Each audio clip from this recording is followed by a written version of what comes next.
Assalamualaikum warahmatullahi wabarakatuh. Perkenalkan, nama saya Almira Balkis dengan NPM 1705160485. Saya dari kelas 7 malam dengan mata kuliah Analisa Laporan Keuangan. Di sini saya telah dapat tugas dari mata kuliah Analisa Laporan Keuangan untuk mempresentasikan materi metode analisa kebangkrutan. Oke, langsung kita mulai saja. Yang pertama itu ada pengertian kebangkrutan.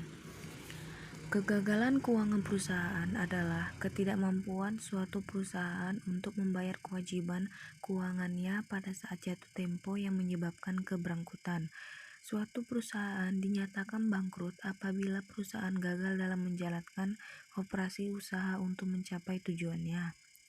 Rasio keuangan dapat digunakan sebagai indikasi adanya kebangkrutan di perusahaan. Kebangkrutan sebagai suatu kegagalan yang terjadi pada sebuah perusahaan. Kegagalan didefinisikan dalam beberapa pengertian. A. Kegagalan ekonomi atau economic distress. Kegagalan dalam ekonomi artinya bahwa perusahaan kehilangan uang atau pendapatan perusahaan tidak mampu menutupi biayanya sendiri. Ini berarti tingkat labanya lebih kecil dari biaya modal atau nilai sekarang dari arus kas perusahaan lebih kecil dari kewajiban. B. Kegagalan keuangan atau financial distress. Pengertian financial distress mempunyai makna kesulitan dana, baik dalam arti dana dalam pengertian kas atau dalam pengertian modal kerja. Sebagai aset liability management sangat berperan dalam pengaturan untuk menjaga agar tidak terkena financial distress. Selanjutnya itu ada sumber-sumber informasi kebangkrutan. Sebelum pada akhirnya pada suatu perusahaan dinyatakan bangkrut, biasanya ditandai oleh berbagai situasi atau keadaan khususnya yang berhubungan dengan efektivitas dan efisiensi operasinya. Indikator yang harus diperhatikan para manajer seperti yang ditemukan oleh Harmanto bahwa 1. Penurunan volume penjualan karena adanya perubahan selera atau permintaan konsumen. 2. Kenaikan biaya produk. 3. Tingkat persaingan yang semakin ketat. 4. Kegagalan melakukan ekspansi. 5. Ketidakefektifan dalam melakukan fungsi pengumpulan piutang. 6. Kurang adanya dukungan atau fasilitas perbankan atau kredit. 7. Tingginya tingkat ketergantungan terhadap piutang. Selanjutnya itu ada faktor-faktor penyebab kebangkrutan. Tidak mudah untuk menentukan secara pasti mengenai faktor-faktor yang menyebabkan terjadinya suatu kebangkrutan pada suatu perusahaan. Sejauh ini, terdapat konsensus bahwa sumber kegagalan disebabkan oleh ketidakmampuan manajemen perusahaan. Ketidakmampuan manajemen dapat diartikan dalam berbagai pengertian. Sebagian orang menafsirkan sebagai pengalaman yang kurang dalam jenis usaha yang dikelola atau kegagalan manajemen dalam mengantisipasi perkembangan ekonomi dan industri yang tidak menguntungkan. Secara garis besar, faktor-faktor penyebab terjadinya kebangkrutan dibagi menjadi 3, yaitu 1. Sistem perekonomian. Dalam sistem perekonomian di mana roda perekonomian lebih banyak dikendalikan oleh persaingan bebas, maka dunia usaha akan terbagi menjadi 2 golongan, yaitu perusahaan tradisional dan perusahaan yang memanfaatkan teknologi. Kemampuan bersaing inilah yang merupakan faktor penyebab kebangkrutan, sehingga di efisiensi manajemen sangat berperan dan merupakan alat penangkal yang tangguh terhadap setiap perusahaan besar. Yang kedua, faktor eksternal perusahaan. Kesulitan dan kegagalan yang mungkin perusahaan kadang-kadang berada di luar jangkauan manajemen perusahaan. Berbagai faktor tersebut antara lain: A. Persaingan bisnis yang ketat. B. Berkurangnya permintaan terhadap produk atau jasa yang dihasilkan. C. Turunnya harga jual terus-menerus.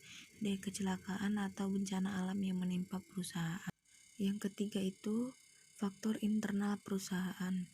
Faktor internal yang menyebabkan kebangkrutan perusahaan dapat dicegah melalui berbagai tindakan dalam perusahaan itu sendiri.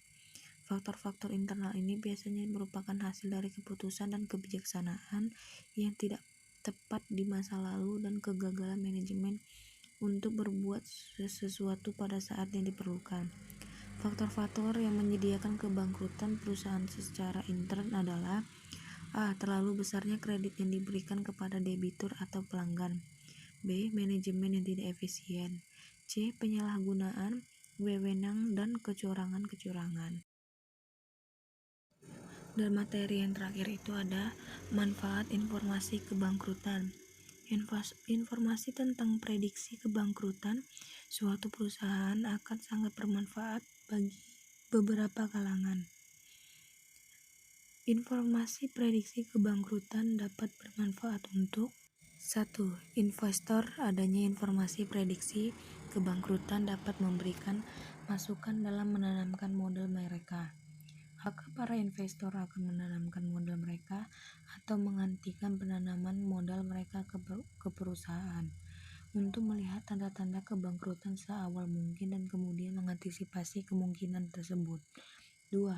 Bagi pemerintah, informasi ini dapat digunakan untuk menetapkan kebijakan-kebijakan seperti kebijakan perpajakan dan kebijakan-kebijakan lain yang berhubungan antara pemerintah dan dengan perusahaan. 3. Angkutan mempunyai kepentingan terhadap informasi kelangsungan suatu perusahaan dapat merumuskan pendapatan perusahaan terhadap laporan keuangan perusahaan tersebut. 4. Manajemen informasi kebangkrutan digunakan untuk melakukan langkah-langkah preventif sehingga manajemen dapat mengambil keputusan guna menghindari biaya kebangkrutan atau dapat meminimalisir biaya kebangkrutan. 5. Pemberi pinjaman informasi akan adanya kebangkrutan yang dihadapi perusahaan, nasabahnya, dan calon nasabahnya. Sangat diperlukan untuk menentukan status apakah pinjaman harus diberikan.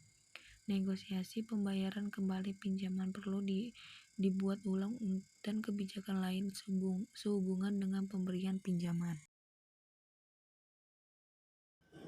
Sekian dari presentasi saya, hanya itu saja yang dapat saya jelaskan tentang metode analisa kebangkrutan.